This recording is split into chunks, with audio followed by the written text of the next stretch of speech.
Mummy. हाँ बेटा। आप ना रोज खाना बनाती है, आज मैं आपको खाना बना के खिलाऊंगा। अरे वाह, मेरा बेटा तो बड़ा प्यारा है। हाँ बस आप मुझे बताते रहना कि क्या क्या करना है। अच्छा ठीक है, मैं बता दूंगी।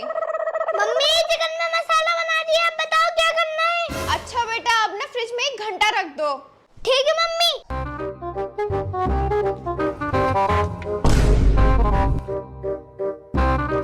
अबान, हाँ ये घंटा फ्रिज में क्यों रखा है?